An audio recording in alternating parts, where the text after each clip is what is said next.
Hi, everybody. I'm Leon Thomas. Welcome to another episode of Real Thoughts and Conversations, the show where we talk about issues, talk about things that are on regular folks' minds, not politicians, not those in government. We're talking real people talking about real issues. I'm Leon Thomas. Welcome to Real Thoughts and Conversations. Here we go.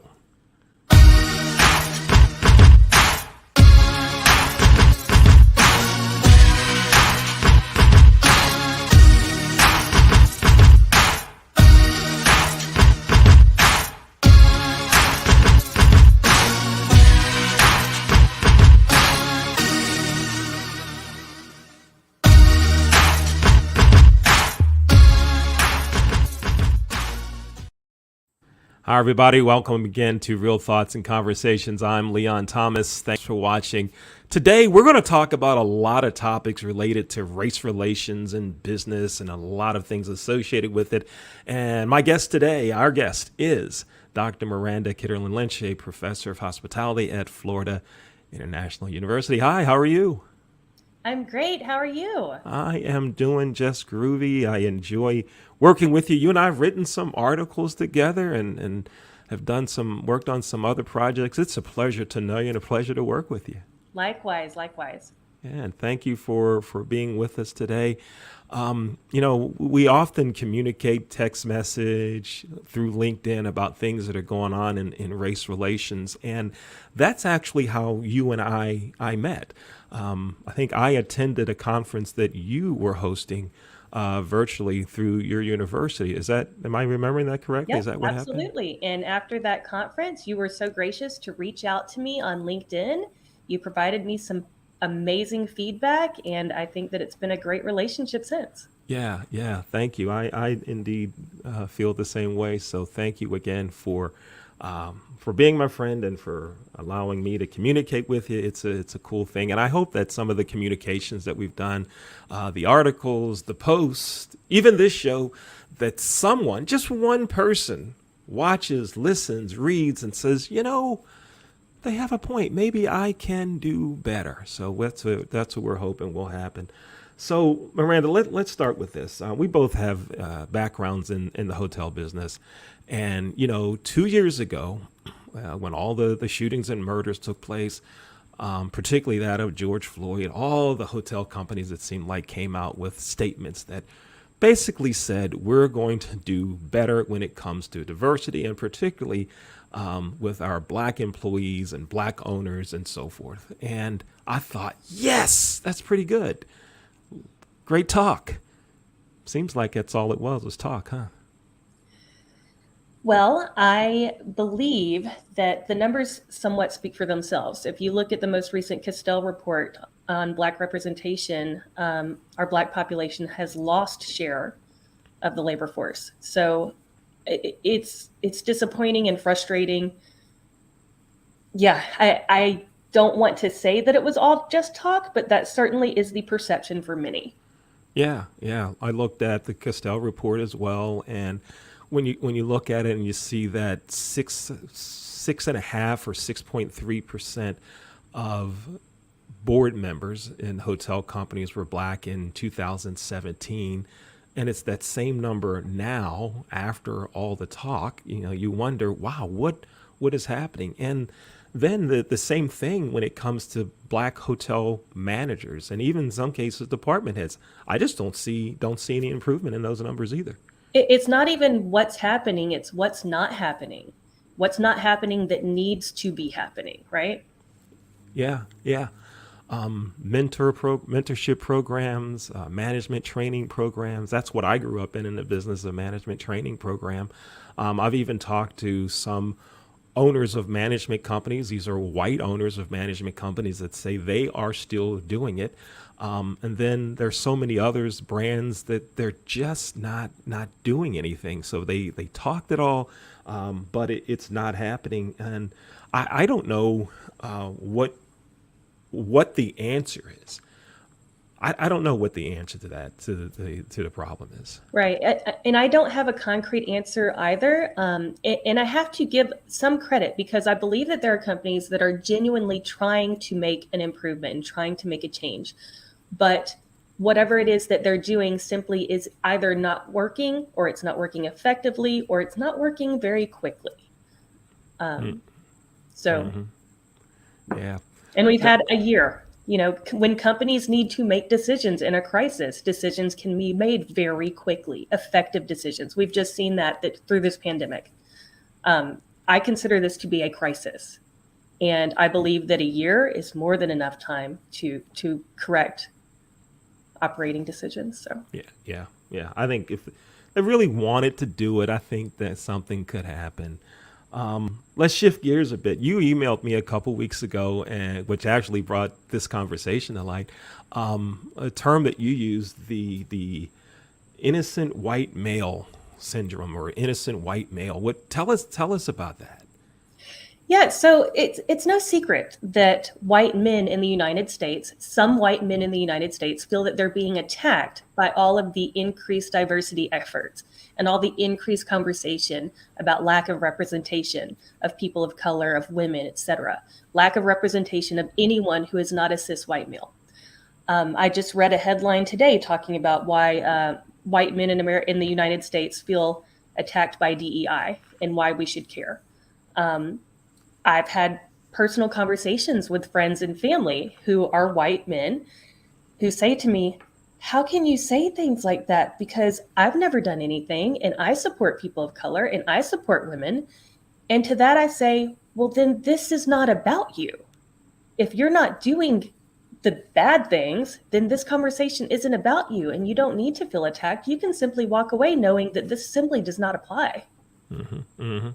I've had similar conversations with white friends, some of those that I used to work with, some that I used to work for, and they say, Leon, why do you make so many posts and always talk about race relations?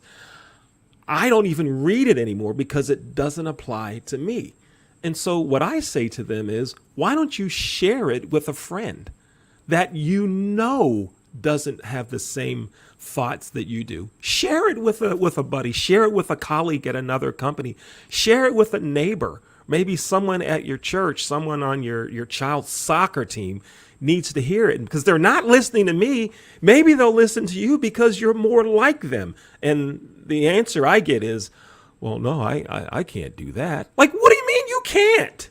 Why? You just won't, because they're afraid that when they go to their white friend and say, you need to change, you need to think differently, you need to give someone else a chance, that they're going to look at them and say, oh, well, you're not one of us, so to speak. That's what one of my white friends just told me on Saturday.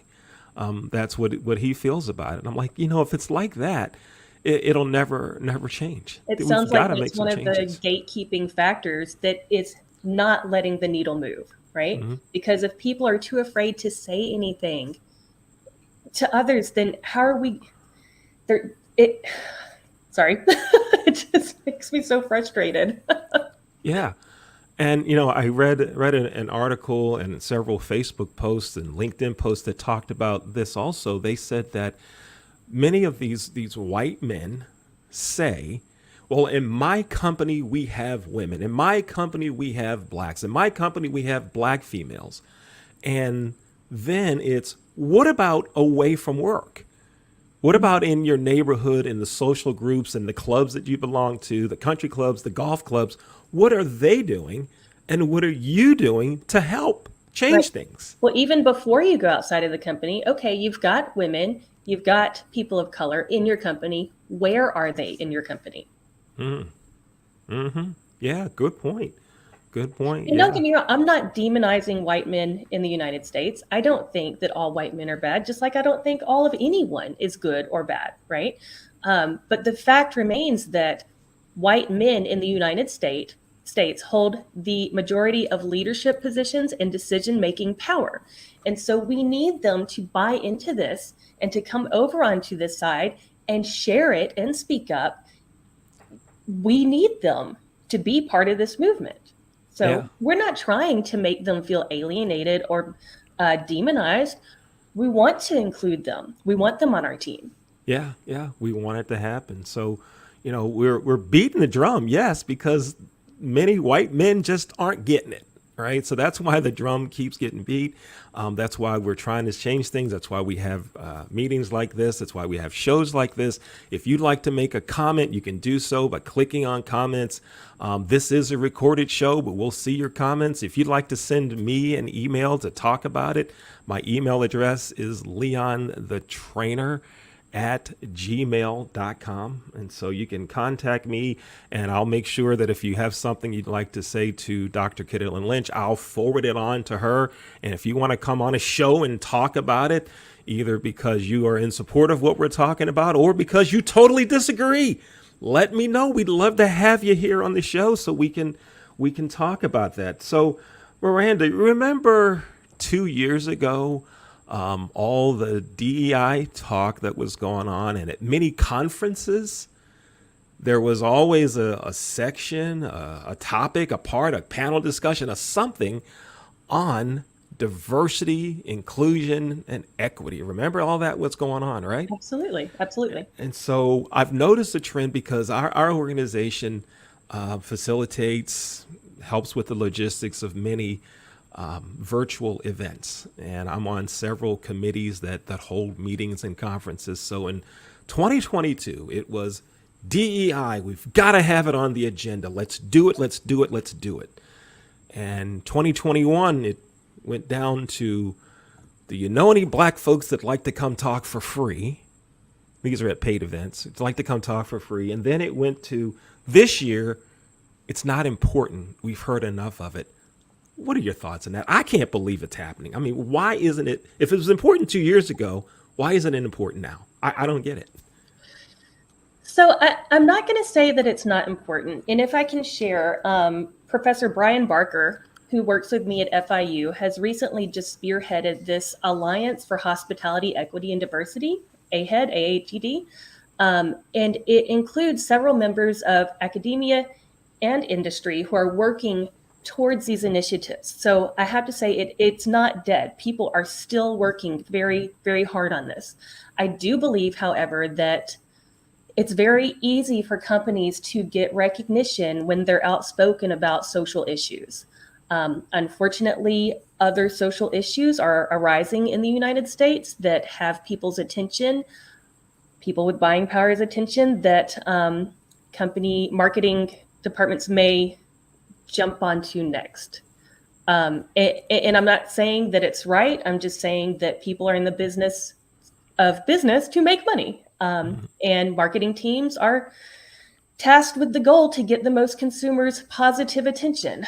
And if society as a whole is not being loud about diversity, equity, and inclusion as much as they were in 2020, it's simply the way things are going to work. So it's up to people like us, like Professor Brian Barker, like everybody that's part of the AHEAD Alliance, to keep making noise. Don't stop. Mm-hmm. Yeah. In planning for, I completely agree with you. Like we need to continue making the noise. Several of the committees that I talked about that I'm on committees to help conferences, to help organize conferences. I raised the stink last week and the week before, and I hope anybody that's watching, that if you're part of those committees, you'll remember what I'm talking about. What I said was, if we're not going to have a topic, a panel discussion or a breakout session on diversity, inclusion, and equity, why don't we do this? Why don't we have each speaker, let's require them to say something about what their company or their department is doing around DEI. So if that's accounting, sales, whatever it is, let's talk about it. Let's have them talk about it. Let's require it. And that was met with, no, we can't tell people what to talk about. So then I said, well, why don't we make sure then that anyone that speaks has a diverse corporate lineup? Let's check out the leaders in the company. And if someone has an all-white organization, we don't allow them to speak, because clearly there may be something that they're not doing. And that, I received a lot of pushback on that also. And so even in trying to say, let's not have a topic on it, let's not have a breakout session, let's not have a panel discussion, but let's include it in everything that we're doing, there was some major pushback there. But I'm not giving up. I'm glad you're not giving up. I'm surprised that there's pushback. And again, you're going to industry conferences and industry events. I'm going to these academic conferences and academic events. And this gives me some optimism because I was just at ICRE in Washington, D.C. last week, and I saw several presentations on the topic of DEI, specific to hospitality, but still, these are not only just faculty presentations, but student presentations. And I think that is really important that we are seeing students who are interested enough in this area to put the work in, to submit their presentations, and to, make the trip to present to an international audience. So I'm very optimistic about the generation that's coming up into the workforce ranks because they haven't forgotten about it. They're not pushing back. They're still talking about it. That's good to hear. Good to hear. What's been the feedback from some of the graduates of your program in hospitality, and how their what are their thoughts on DEI and race relations and work when it goes to getting that first job post graduation or that career advance move? What are their thoughts? Well, I can share with you that the students that have spoken to me about this, particularly students of color, they have shared that they believe that it really was just talk. They shared that in their own workplaces, they are not seeing things being done. And if things are being done, they're not being done effectively. So that's not to speak for the entire population of graduates from our program, but the ones that I've spoken to, and there have been many. Yeah. And I mentor some students, primarily those that majored in sport management. I talk to a lot of African American and other minority students, and they just feel that they're not getting a fair shake in that first job or even in advancement. And many of them are looking outside of the sports world, outside of hotels, the hotel business, looking at other career opportunities where they can get what they say is fair treatment and opportunity. So I hope that we get this thing moving I moving agree. quickly. Hope And we it's get it very, moving. it saddens me. And I know that this is not a new idea. I know that this has probably been happening forever. But many of my students of color will tell me that they feel like they have to work twice as hard. They have to dress twice as formally. That there's just never going to be a casual day for them in the workplace, as opposed to their white counterparts. Yep. And you can tell me if that's been your experience. Yeah. When I worked corporate, I had a very very similar experience. A dress down day for others was not a dress down day for me. We had some conversation last year or maybe even 2 years ago about ascots. I often wear an ascot, and that sometimes is not perceived as business dress. So that was interesting. Even my hairstyle or lack of hair. I was even questioned about that once. And shaving, because a lot of black men get shave bumps, and so you have to grow a beard. Some of my female friends and their hairstyles. A couple of my friends that have African given names, that their bosses, supervisors wanted to shorten the name, and they said, no, no, my name is, and you will learn the full name, and others took offense to that. So it's still live. It's live and kicking. And but now, I read a book several years ago called "If I Was the Boss," and I can't remember the author of it, but the name of it was "If I Were the Boss." And now that I am the boss, the head of my organization, I try to make sure that those types of things that I experience, I don't want others to experience them here. So, very very cautious about things that we do, how we do things. We want to have a culture where everyone feels welcome and included. And I'd like to think that everyone does. And if you're a member of the team and I'm not doing that, please call me. Some of you know where I live. You have my cell phone number. You know my wife. So let us know if I'm not if I'm not doing it right. It sounds so simple, but I think it's so important that you say things like that on a public platform like this, because I like to think that I am a good ally. I like to think that I am knowledgeable about race relations. I've had people of color in my life for my entire life. And until I started having these types of conversations, it never occurred to me that anyone would be discriminated against based on their hairstyle, right? Or it just absolutely never occurred to me.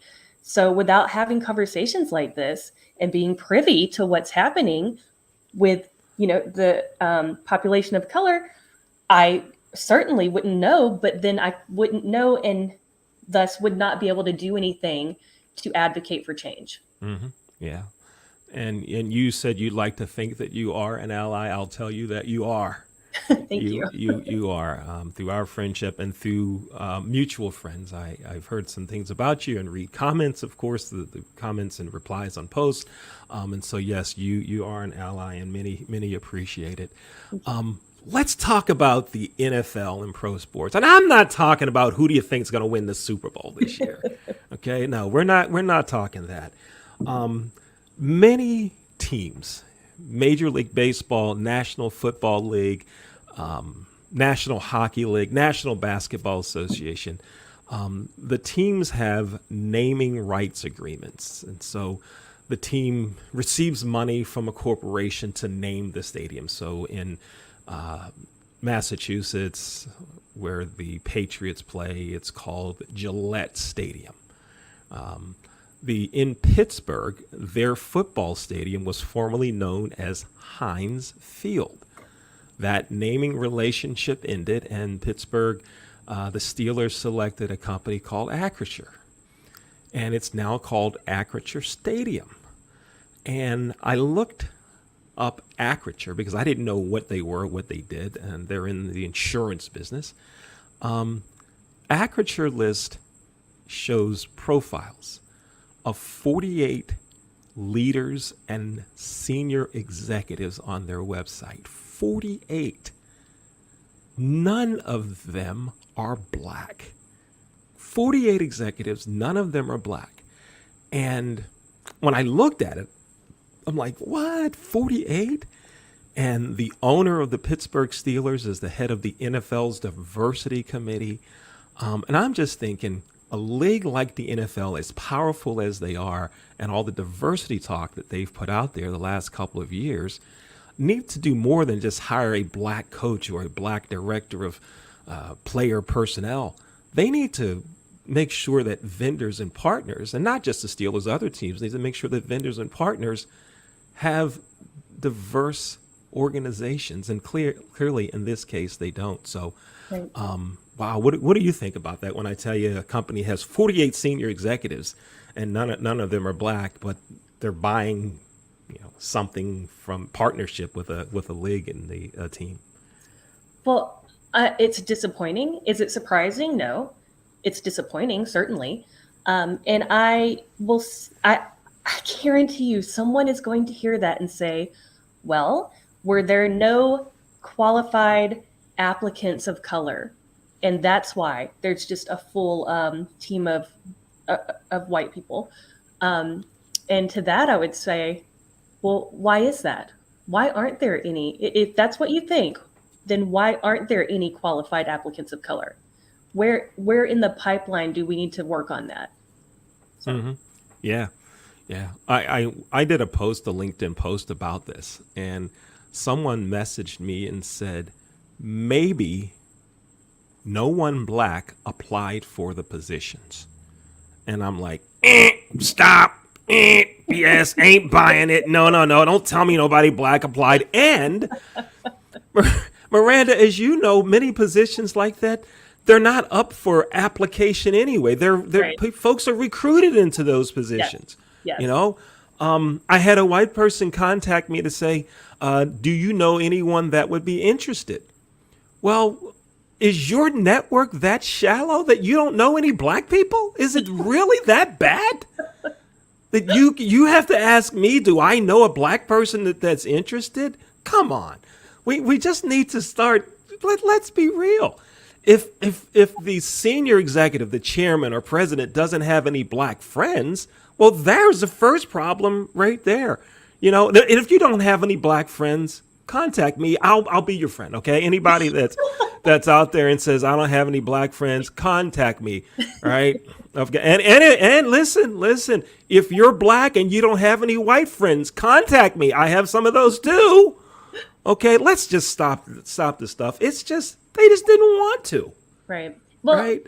I do want to push back a little bit by saying that first, I'm laughing, not because it's funny, but it's just, it's laughable that would happen, right?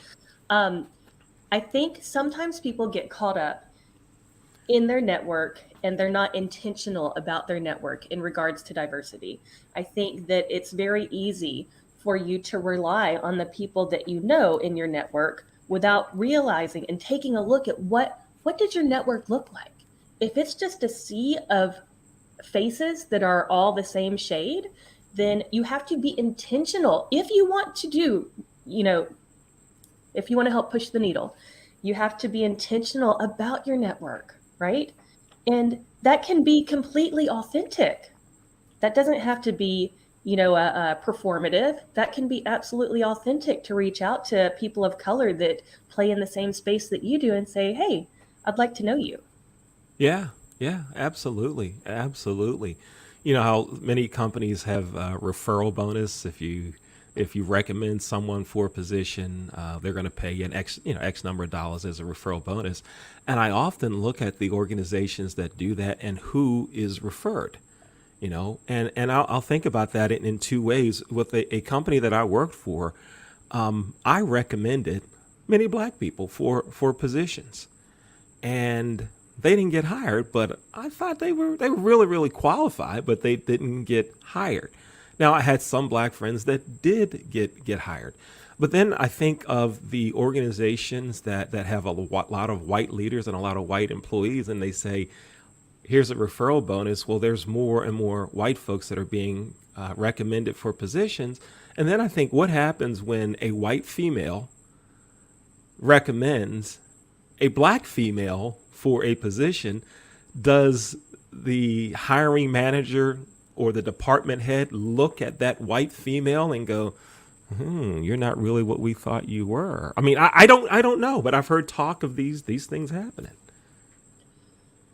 I'm not going to say that doesn't happen. Let's stick with reality. Mm-hmm. I think that in order for anyone to ever speak up, again, speaking up is part of making change, right? In order for anyone to speak up, they have to feel that it is safe for them to speak up.